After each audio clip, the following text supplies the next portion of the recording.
हरे कृष्ण। हरे कृष्णा माता जी, दंडवत प्रणाम। हरे कृष्णा सभी लोगों को हरे कृष्ण। आजानुलंबित भुजो कनकावदात संकीर्तन पितर कमलायताक्ष विश्वम्भरो द्विजवरो युगधर्मपालो वन्दे जगत्प्रियकरौ करुणावतार। हे कृष्ण करुणा सिंधो दीनबंधो जगत्पते गोपेश गोपिका कांत राधा कांत नमोस्तुते।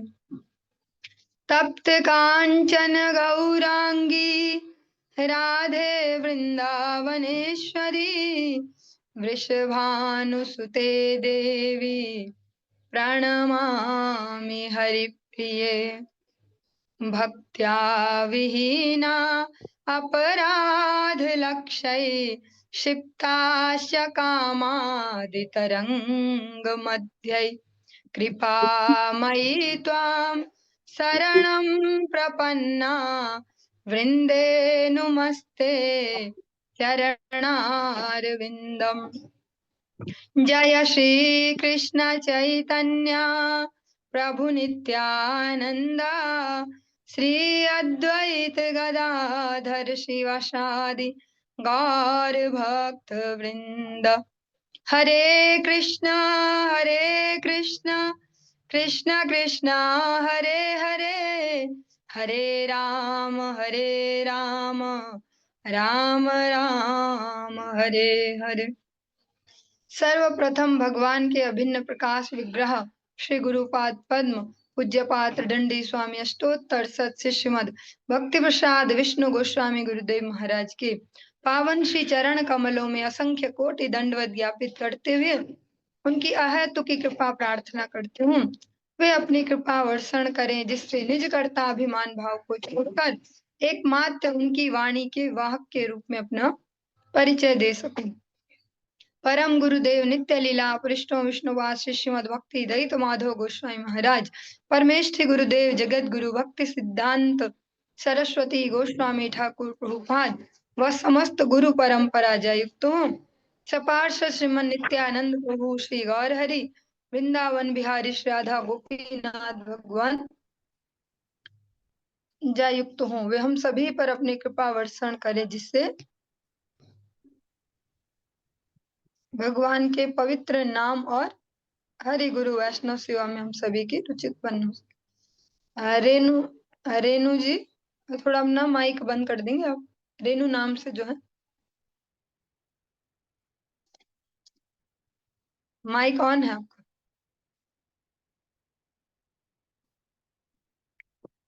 आज हम श्रवण करेंगे ग्रंथराज श्रीमद् भागवतम के अंतर्गत दसम स्कंध का नवम अध्याय हम श्रवण कर रहे हैं और इसमें आज 12वां नंबर श्लोक से आज हम प्रारंभ करने जा रहे हैं। ओम नमो भगवते वासुदेवाय ओम नमो भगवते वासुदेवाय ओम नमो भगवते वासुदेवाय। हम भगवान श्री कृष्ण जो समस्त ब्रह्मांडों के नायक हैं, ऐसे भगवान श्री कृष्ण जब बाल लीला करते हैं, नंद बाबा यशोदा मैया को अपने वात्सल्य रस का आस्वादन करवा रहे हैं, ऐसी अनुपम जो भगवान की सुंदर सुंदर लीलाएं उनको श्रवण कर रहे हैं गुरु वैष्णव कृपा से। त्यक्त्वा यष्टिं सुतं भीतं विज्ञायार्भकवत्सला येष किल तं बद्धुं दाम्ना तद्वीर्य को विदा। कल हम जो प्रसंग श्रवण कर रहे थे जिसको आज कंटिन्यू कर रहे हैं, भगवान का उखल बंधन दामोदर लीला भगवान की हम श्रवण कर रहे हैं। यह जाने बिना कि भगवान श्री कृष्ण कौन है या वे कितने शक्तिमान हैं, जो श्लोक हमने अंत में श्रवण किया था उसको एक बार रिपीट कर रहे हैं। यशोदा मैया भगवान श्री कृष्ण के अगाध प्रेम में सदैव विह्वल रहती हैं। भगवान श्री कृष्ण के लिए मातृ स्नेह के कारण उन्हें इतना जानने तक की परवाह नहीं रहती कि श्री कृष्ण है कौन। उनके पास अपने वात्सल्य रस में इतनी निमज्जित रहते हैं, इतना समय ही नहीं सोचने का कि कैसे इतनी अद्भुत लीलाएं करता है, इसके साथ ही सारी गड़बड़ क्यों होती है, यही सब जगह क्यों पाया जाता है, ऐसा कुछ उन्हें सोचने का अवसर नहीं मिलता। और 13 जो श्लोक है यहाँ से हम प्रारंभ कर रहे हैं। न चान्तर्न बहिर्यस्य न पूर्वं नापि चापरं पूर्वापरं बहिश्चान्तर जगतो यो जगच्चयः तं मत्वात्मजमव्यक्तं मर्त्यलिङ्गमधोक्षजं गोपिकोलूखले दाम्ना बबन्ध प्राकृतं यथा। पूर्ण पुरुषोत्तम भगवान का न आदि है। ये भी हमने ऐसे कल श्रवण कर दिया था, थोड़ा सा मिस्टेक हो गई, फिर भी बढ़िया मिस्टेक है, हम दोबारा इसको श्रवण कर पाएंगे। पूर्ण पुरुषोत्तम भगवान का न आदि है, न अंत, न बाह्य, न भीतर, न आगा है, न पीछा। दूसरे शब्दों में वे सर्वव्यापी हैं, चूंकि वे काल तत्व के वशीभूत नहीं हैं, अतः उनके लिए भूत, वर्तमान तथा भविष्य में कोई अंतर नहीं है। कल भी हमने श्रवण किया, भगवान के जो धाम है, जो लीलाएं हैं, जो गुण हैं, सब हमारे इंद्रियों से बोधगम्य होने वाले नहीं हैं, इनसे अतीत हैं। भगवान के लिए टाइम ऐसा नहीं होता जैसे हमारे लिए होता, भूतकाल, भविष्य काल, वर्तमान काल। भगवान का हमेशा वर्तमान काल ही चलता है। वो नित्य लीला, जिसको हम अपने गुरुजनों के मुखारबिंद से श्रवण करते हैं, नित्य लीला जो नित्य निरंतर चलती रहती है, उसमें पास्ट टेंस नहीं होता, फ्यूचर टेंस नहीं होता कि भविष्य में ऐसा होगा और ऐसा हुआ था, वो निरंतर चल रही है। तद्दाम्बध्यमानस्य स्वार्भकस्य कृतागसः द्वय अंगुलो न मभूतेन संदधे अन्यच्च गोपिका। जब माता यशोदा उत्पाती बालक को बांधने का प्रयास कर रही थी, तो उन्होंने देखा कि बांधने की रस्सी 2 अंगुल छोटी पड़ रही थी, अतः उसमें जोड़ने के लिए वे दूसरी रस्सी ले आई। ये हम सभी ने अनेकों अनेकों बार सुना है कि भगवान को जब बांधने का प्रयास करते हैं यशोदा मैया, ऐसे 2 अंगुल, ऐसे 2 उंगली थोड़ी सी बस छोटी पड़ जाती, इतनी सी ही। यदासीत् तदपि न्यूनं तेन्यान्यदपि संदधे तदपि द्वय अंगुलं न्यूनं यदा दत्त बंधनम। यह नई रस्सी भी 2 अंगुल छोटी पड़ गई, और जब इसमें दूसरी रस्सी लाकर जोड़ दी गई, तब भी वह 2 अंगुल छोटी ही पड़ी। उन्होंने जितनी भी रस्सियां जोड़ी वे व्यर्थ गई, वे छोटी की छोटी पड़ती गई। तो क्या कभी ये सुन के एक प्रैक्टिकल माइंड में क्वेश्चन नहीं उठता, तो बड़ी रस्सी से ही बांध लिया जाता? हाँ, 2 अंगुली कैसे छोटी पड़ रही जब सारी सारी मिलाते जा रही, जब वो फिनिशिंग देना चाह रही है लास्ट में, तब वो 2 अंगुल छोटी पड़ जा रही है। एवं स्वगेह दामानि यशोदा संदत्यपि गोपीनां सुसमयन्तीनां स्मयन्ती विस्मिता भवत्। इस तरह माता यशोदा ने घर भर की सारी रस्सियों को जोड़ दिया, किंतु तब भी वे भगवान श्री कृष्ण को बांध न पाई। पड़ोस की ज्येष्ठ गोपिकाएं जो यशोदा माता की सखियां थी, मुस्कुरा रही थी और इस जो भी ये चल रहा है तमाशा जैसा कुछ, इसका आनंद ले रही थी। इसी तरह माता यशोदा श्रम करते हुए भी मुस्कुरा रही थी और वे सभी आश्चर्यचकित थी। वो वैसा सीन नहीं है जैसा हम सोचते हैं कि बहुत गुस्से में है और लाई रस्सी, आज तो बताती तुझे ऐसा ऐसा ऐसा। और रस्सियां भी वो वैसी नहीं है जैसा हम सोच सकते हैं कि जैसा बिल्डिंग मटेरियल में होती है वो टफ टफ जूट की रस्सियां, या हो सकती है जैसे पशुओं को बांधने की रस्सियां। रस्सियां भी वो वाली नहीं है। रस्सियां भी जैसा बालक है उसी की तुलना में जैसे रस्सियां यूज होनी चाहिए वैसी हैं। जैसे सर की डोरी, या जैसे कोई माता जी लोग बाल गूंथते हैं, कोई इनमें वो लगाते हैं ब्लैक रंग का कुछ ऐसा ऐसा ऐसा वो वैसी रस्सियां कोमल कोमल रेशम की डोरियां उनसे बांधा जा रहा, न कि वैसे बांधा जा रहा आज बताती हूँ तुझे मैं, और ऐसे टाइट करके वैसी रस्सियां वो जोड़ जोड़ के ला रही हैं। और घर भर की रस्सी का भी यही तात्पर्य है, वो नहीं है कि वो वहां से गायों के खूंटे से भी लाई, वहां से भी लाई, मटके बांधने वाली भी लाई, सारी लाई, वैसा नहीं। जैसा बालक है, बालक के साइज और सुकोमलता के हिसाब से रस्सियां लाई जा रही है, क्योंकि उसको केवल एक शिक्षा देनी है कि तुम्हें भी दंड मिल रहा है उत्पात का। और इसीलिए श्रम करते हुए भी मुस्कुरा रही थी। और अगल-बगल से गोपिकाएँ भी देख रही हैं कि चलो देखते हैं इस कौतूहल को, क्या चल रहा है ये आज यशोदा के घर में। और यशोदा मैया भी बाँध रही, लास्ट में फिर इतनी सी पड़ जा रही, थोड़ी-सी कम बस, बस बंद नहीं वाली थी, इतनी सी कम पड़ रही है ऐसे।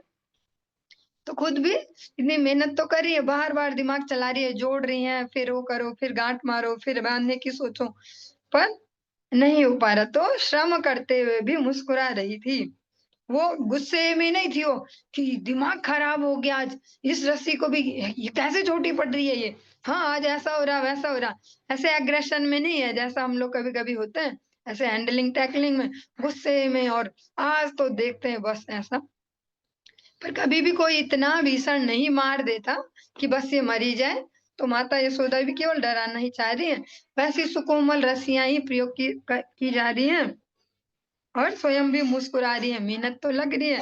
और स्वमातुः स्पिन्नगात्राया विस्त्रस्त कबरस्त्रजः दष्ट्वा दृष्ट्वा परिश्रमं कृष्णः कृपयासीत स्वबंधने। माता यशोदा द्वारा कठिन परिश्रम किए जाने से उनका सारा शरीर पसीने से लथपथ हो गया, और उनके केसों में लगी कंघी और गुथे हुए फूल गिरे जा रहे थे। जब बालक भगवान श्री कृष्ण ने अपनी माता को इतना थका हारा देखा, तो वे दयाद्र हो उठे और अपने आप को बांधने के लिए राजी हो गए। और यशोदा मैया जितना परिश्रम करते जा रही हैं, स्थूल शरीर है इसलिए अब पसीना बहुत जल्दी आता है, और जो ऐसे ऐसे जो मेहनत लग रही है, ऐसे ऐसे बालों में लगे हुए फूल झरझर गिरते जा रहे हैं। और जब छोटे से जो बाल गोपाल है देखते हैं मेरी मैया तो इतना परेशान हो रही है, और बच्चों को ज्यादा दया आती है। वो ये नहीं देखते कि यह व्यक्ति अभी हमें पीट रहा था, अगर उस पीटने वाले कोई चोट लग जाए तो तुरंत रोने लग जाएंगे या हेल्प मांगेंगे, अरे कोई मदद कर दो ऐसा। तो भगवान श्री कृष्ण भी ऐसा ही कर रहे हैं, उनके हृदय में भी दया आ गई कि चलो अब बन जाते हैं, हाँ अब मैया ज्यादा परेशान हो गई। एवं सन्दर्शितायङ्गं हरिणा भृत्यवस्यता स्ववशेनापि कृष्णेन यस्येदं सेश्वरं वशे। हे महाराज परीक्षित, सुखदेव गोस्वामी जी कह रहे हैं, शिव जी, ब्रह्मा जी तथा इंद्र जैसे महान एवं उच्चस्त देवताओं समेत यह संपूर्ण ब्रह्मांड पूर्ण पुरुषोत्तम भगवान के वश में है। फिर भी श्री भगवान का एक दिव्य गुण यह है कि वे अपने भक्तों के वश में हो जाते हैं। यही बात इस लीला में भगवान श्री कृष्ण द्वारा दिखलाई गई है। जिस प्रकार से आप सभी लोग कभी कभी श्रवण करते होंगे, प्रेम के बंधन में मोहन बंध गए। भगवान प्रेम के वशीभूत होते हैं हृदय की भावनाओं के, क्योंकि वो कोई ऐसे नहीं कि कोई उनको झुका दे और जबरदस्ती कुछ करवा दे। ऐसा ही कोई एक ब्रज का लोकगीत टाइप का है, ब्रजवासियों का भाव, यहाँ जोर नहीं चलता मर्जी के मालिक हैं। यहाँ कोई जोर नहीं लगता कि बस हम ऐसा करके झुका देंगे, ऐसा दिखा देंगे। वो सुविज्ञ स्वराट हैं, पूर्ण स्वतंत्र हैं, उन पर कैसा भी जोर नहीं चलता। बस जो हृदय की वत्सलता है, जो शुद्ध अंतःकरण के जो भाव है, उनसे ही भगवान बंधते हैं। तभी हम श्रवण करते हैं। सायकालीन कक्षाओं में जब आप भक्तों के चरित्रों को श्रवण कर रहे होते हैं या सुना रहे होते हैं, तो जयदेव गोस्वामी जी का प्रसंग आपको अगर स्मरण हो कि भगवान भी उनके घर को जो फूस का घर है उसको छवाने में हेल्प कर रहे हैं। हाँ, ऐसा ही नामदेव जी के विषय में भी सुनते हैं। नामदेव ने पुकारो वाको छपर छवायो, छवायो नाना भांति। भगवान प्रेम से कह रहे हैं, अभी डर नहीं लग रहा उनको कि नामदेव जी पीटेंगे उनको, चलो लग जाओ मेरे साथ काम पे। या जयदेव जी बोलेंगे कि अरे तुम इतना भी नहीं कर सकते मेरे लिए, मैं रोज इतना इतना पूजा पाठ करता हूँ, तुम्हारा इतना नाम जप करता हूँ, बस प्रेम से। तो भगवान भी हृदय की भावनाओं को ही देखते हैं।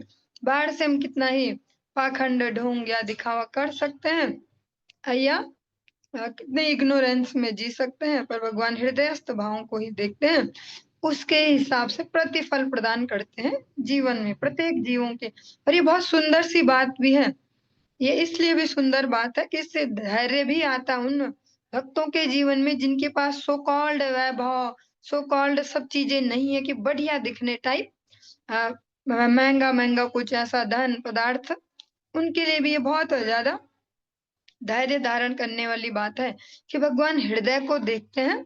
पत्रम पुष्पम फलम तोयम यो में भक्त्या प्रयच्छति। वहां पर ये नहीं बोल रहे कि जाओ जो सब्जी सबसे महंगी चल रही हो वही मैं खाता हूँ, वहां पर कह रहे हैं कि पत्रम पुष्पम फलम तोयम। हाँ, दो धनिया के पत्ते हैं उनको भी आप घुमाएं, उनको ही पीस ले, उनमें ही थोड़ा सा नमक डालें एक रोटी भगवान को, तो भगवान खा लेंगे और बजट भी चल जाएगा। उसको ये नहीं बोलना पड़ेगा ठाकुर जी भर भर के दे दो, भर भर के। तो भगवान केवल हृदयस्थ भावों को देखते हैं, अंतकरण की शुद्धता को। और जिस पर पदार्थ हो, जिसके पास हो पदार्थ, तब वो कृपणता ना करे कि भगवान तो पत्ते में ही खुश हो जाते, क्या जरूरत है, ऐसे नहीं। वो फिर सेवा अपराध में आता है कि सामर्थ्य होते हुए सेवा न करना। सुखदेव गोस्वामी जी कहते हैं कि जो भगवान शिव जी, ब्रह्मा जी, जो ऐसी दिव्य दिव्य विभूतियां हैं ब्रह्मांड की, जो भगवान के वश में है, इतने दिव्य विभूतियां भी जिनके वश में है, आज वे भगवान भक्तों के वश में है। अहम भक्त पराधीना। अगर आपको स्मरण हो महाराज अम्बरीश का प्रसंग जब श्रवण किया था, भगवान कहते हैं कि मैं स्वतंत्र नहीं हूँ दुर्वासा ऋषि, अहम भक्त पराधीना। हाँ, और भगवान कितने दयालु हैं, कैसे वत्सल हैं। एक चलिए थोड़ा सा मिसप्लेस हो गया, तो सुंदर से कीर्तन की लाइन है वो, ऐसो चटक मटक सो ठाकुर, तीनों लोकन हूँ मैं नाय, ब्रह्मा मोह कियो पछतायो, मान इंद्र को दूर भगायो, सब देवन को देवताओ ये, ब्रज में गारी खाए। इस प्रकार से जो सारे देवों के देव हैं, जैसा यहाँ पर कह रहे हैं सुखदेव गोस्वामी जी, फिर भी छोटे छोटे ग्वालों से पिट जाते हैं खेल में, उनसे भी गालियां खा रहे हैं, वो भी कुछ भी बोल देते हैं, अरे क्या है तू ऐसे ही, तुझे कुछ नहीं आता, तू ये नहीं कर रहा, कुछ भी भगवान से विनोदपूर्ण सब व्यवहार करते हैं। तो ऐसे विलक्षण इस प्रकार से बिल्कुल ही डिफरेंट, ऐसा दुनिया में कोई देखने को नहीं मिलता कि जो इतना हायर हो लेकिन फिर भी इतना इजियर हो। ऐसे एक मात्र पूर्ण पुरुषोत्तम भगवान श्री हरि हैं, भगवान श्रीमन नारायण। नेमं विरंचो न भवो न श्रीरप्यंग संश्रया, प्रसादम लेभिरे गोपी यत्तत् प्राप विमुक्तिदात। इस भौतिक जगत से मोक्ष दिलाने वाले पूर्ण पुरुषोत्तम भगवान की ऐसी कृपा न तो कभी ब्रह्मा जी, न शिव जी, नहीं श्री भगवान, जो श्री भगवान नारायण हैं, उनकी अर्धांगिनी लक्ष्मी ही प्राप्त कर सकती हैं, जैसी माता यशोदा ने प्राप्त की।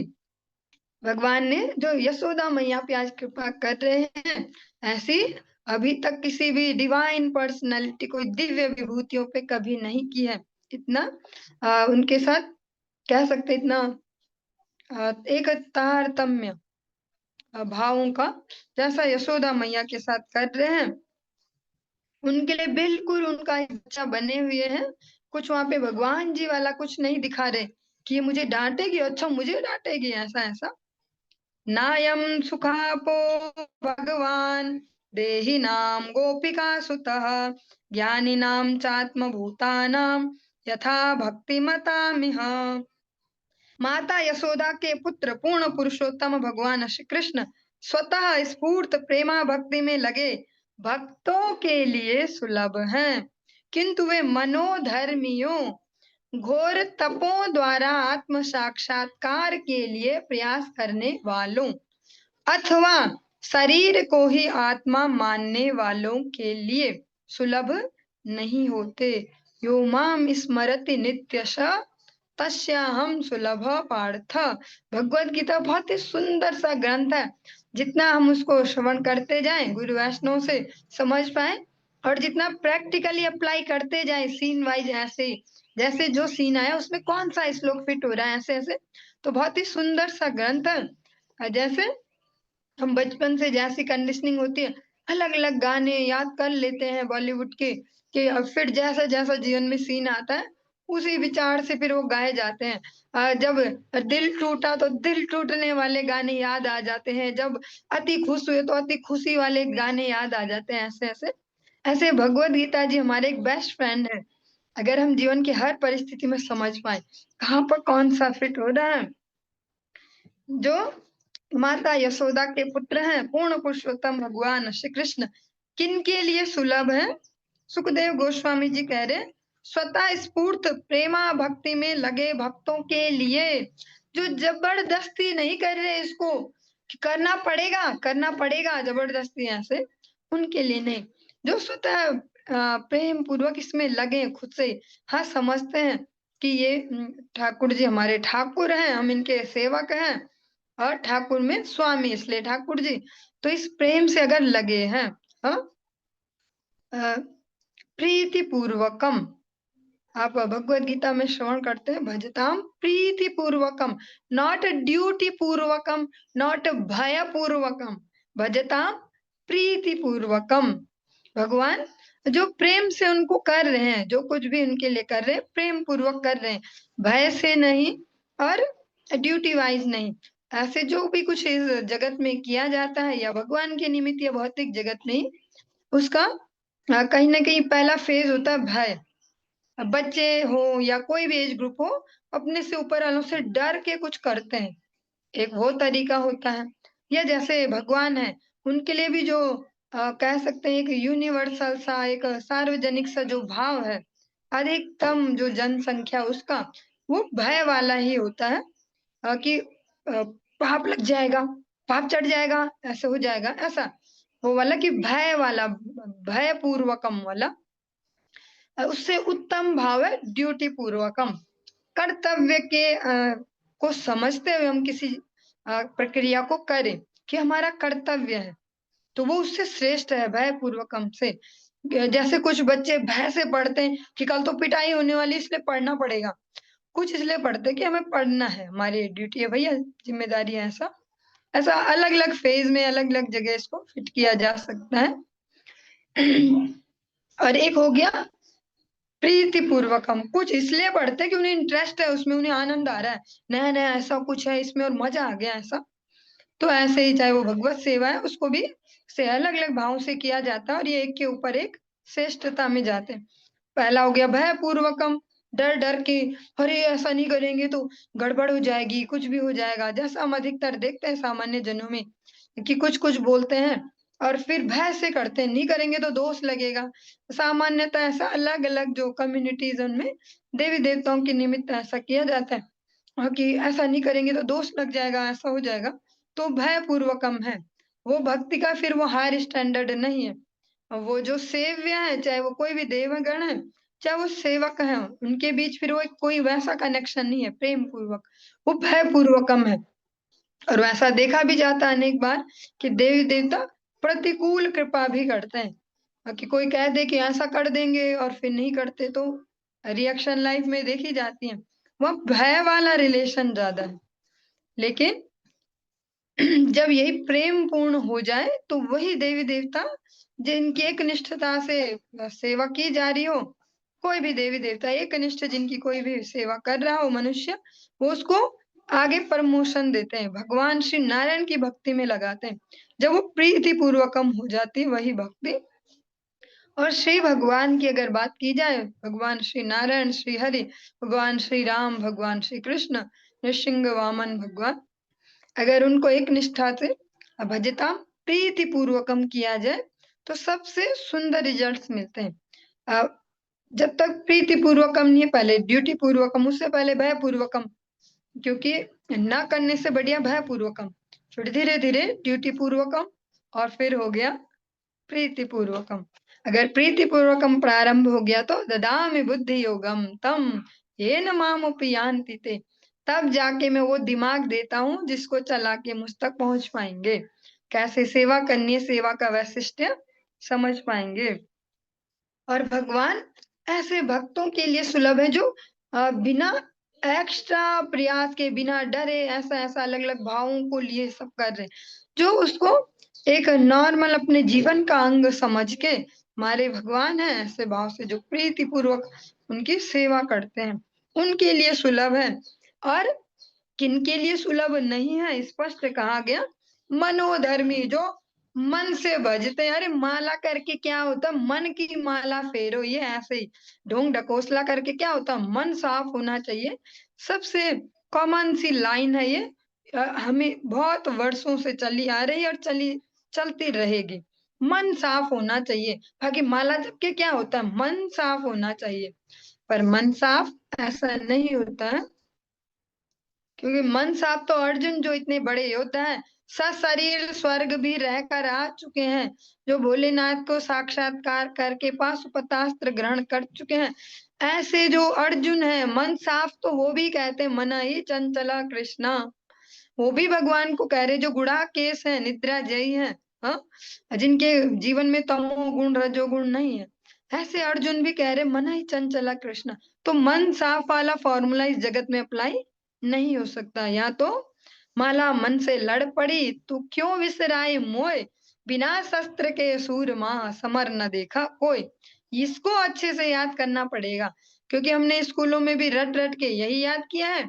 अड़ोसी पड़ोसी, इधर से उधर से, सोशल मीडिया, सब जगह से यही सुना है कि भैया माला फेरत जुग बया, बया न मन का फेर, घर का मन का फेंक दे, डार दे मन का फेर। लेकिन वो वाली अभी हमारी स्टेज नहीं, हमारी यही वाली स्टेज है, माला मन से लड़ पड़ी तू क्यों बिसराए मोय, बिना शस्त्र के सूरमा समर न देखा कोई। कोई भी सिपाही कितना ही जोशीला हो, कितना ही देशभक्ति हो, पर शस्त्र हाथ में नहीं है तो क्या करेगा, उस जोश से, उस देशभक्ति से अपने प्राण गंवाएगा बुरी तरह, और कुछ नहीं। शस्त्र हाथ में होगा तब सेवा कर पाएगा। ऐसे मन में कितना ही सोच लो ऐसा ऐसा, पर अगर स्पष्टतया कुछ समय निकाल कर, ऐसा 24 घंटों का कुछ समय निकाल के, हाँ, कॉन्शियसली बैठ के होश में एक जगह स्थिर चित्त होके भगवान का नाम जप नहीं कर पा रहा, जो मन साफ कैसे करेगा, वो जो हाथ साफ नहीं कर पा रहा, थोड़ा हाथ धो के 1 डेढ़ घंटा 2 घंटा बैठ जाऊं, मन साफ कैसे कर पाएगा। तो मनोधर्मियों को भी भगवान सुलभ नहीं है। घोर तपों द्वारा, और जो अलग अलग टाइप के सनक लेके अलग अलग टाइप की तपस्याएं कर रहे हैं, किसी ने इतने साल से बाल ही नहीं काटे, किसी ने इतने साल से नाखून नहीं काटे, ऐसे किसी पे मैं पर्सनली कमेंट नहीं कर रही हूँ, मेरी इतनी योग्यता भी नहीं है, बस जो अभी विषय है उसके स्पष्टीकरण के लिए ऐसे शब्द प्रयोग कर रही हूँ, आप सब उसको समझ पाए। अलग अलग आप देखते हैं सोशल मीडिया के थ्रू, अब जब से ज्यादा ही बढ़ गया, अलग अलग टाइप से दूर दूर से भी ऐसे समाचार मिलते हैं, अलग अलग प्रकार से जो तप कर रहे हैं, मतलब कष्ट उठा रहे हैं अलग अलग टाइप के, भगवान उनको भी सुलभ नहीं होते भगवान वाली फॉर्म में, भगवान वाली फॉर्म में उनको भी सुलभ नहीं है। और सबसे निकृष्ट है जो इस जगत गुरु भक्ति सिद्धांत सरस्वती गोस्वामी ठाकुर प्रभुपाद के शब्दों में, जो सियार और कुत्ते के खाए जाने लायक शरीरों में मैं बुद्धि करते कि मैं बस यही हूँ, जितनी मेरी ये प्रेजेंस दिख रही है मिरर में, जो दिखता है शीशे में, वही मैं हूँ, जो ऐसा मानते उनको तो बिल्कुल भी भगवान सुलभ नहीं है। वे हमेशा हमेशा घोर नरकों की ओर ही गमन करेंगे, अधोगति की ओर ही गमन करेंगे। जो अधोक्षज भगवान है उनकी उपलब्धि कभी नहीं कर पाते। कृष्णस्तु ग्रहकृत्येषु व्यग्रायां मातरि प्रभु अद्राक्षीर्दर्जुनो पूर्वं गुह्यकौधनतात्मजो। जब माता यशोदा घरेलू कार्यों में अत्यधिक व्यस्त थी, तभी भगवान श्री कृष्ण ने दो जुड़वा वृक्ष देखे, जिन्हें यमला अर्जुन कहा जाता था। ये पूर्व युग में कुबेर के देवपुत्र थे। पुरा नारद शापेन वृक्षतां प्रापितो मदात् नलकुवरमणिग्रीवा ग्रीवा इति ख्यातो श्रियान्वितो। पूर्व जन्म में नल कुंवर तथा मणिग्रीव नामक ये दोनों पुत्र अत्यंत ऐश्वर्यवान तथा भाग्यशाली थे, किंतु गर्व तथा मिथ्या प्रतिष्ठा के कारण उन्होंने किसी की परवाह नहीं की। इसलिए श्री नारद मुनि ने उन्हें वृक्ष बन जाने का श्राप दे दिया। जिसको भी हम समझते हैं कि भौतिक उन्नति है, ऐश्वर्य है, वो तभी हमारे लिए लाभप्रद है जब हम उसको सही दृष्टिकोण से समझ पाए, सही जगह यूज कर पाए और सरल सी भाषा में कहा जाए तो पचा पाए, डाइजेस्ट कर पाए, तभी हमारे लिए वो फायदेमंद है। जैसा हमें लगता है कि भगवान की शायद यही कृपा होती होगी, भर भर के सब कुछ होता है, नेम फेम मनी, लेकिन भगवान की वो ही कृपा नहीं है। भगवान की कृपा है कि वो होते हुए हम उसको पचा पाए, भगवत सेवा में लगा पाए, क्योंकि ऐसा कोई पद नहीं जिसमें मद नहीं। ऐसा इस जगत में कुछ भी नहीं है कि कोई नहीं है जिसके ऐश्वर्य आ जाए और भगवान निष्ठ जीवन न हो और वो पचा पाए। ये बहुत बहुत ही ज्यादा रेयर है, इम्पॉसिबल है। तो जो कुबेर के पुत्र हैं, नल कुंवर और मणिग्रीव, ये कुबेर के पुत्र हैं, जिनकी सब पूजा करते हैं कि भैया धन आए, धन आए। हाँ, जो फाइनेंस मिनिस्ट्री जिन पर है पूरे देवलोक की, पूरे जगत की, ऐसे कुबेर के जो संतानें हैं वे उसको पचा नहीं पाए, और उस अगर पचा नहीं पाएंगे तो कहीं ना कहीं रिएक्शन निकलेंगी, और उससे नारद जी द्वारा वृक्ष बनने का उनको शाप मिला। और हमारा जो 9वां अध्याय है ये संपूर्ण हुआ। भगवान की और भी अन्य अन्य बहुत सी मधुर लीलाएं हम इस 10वें स्कंध में श्रवण करेंगे। आज की कक्षा को यहीं पे विश्राम देंगे, आगे कल श्रवण करेंगे। हरे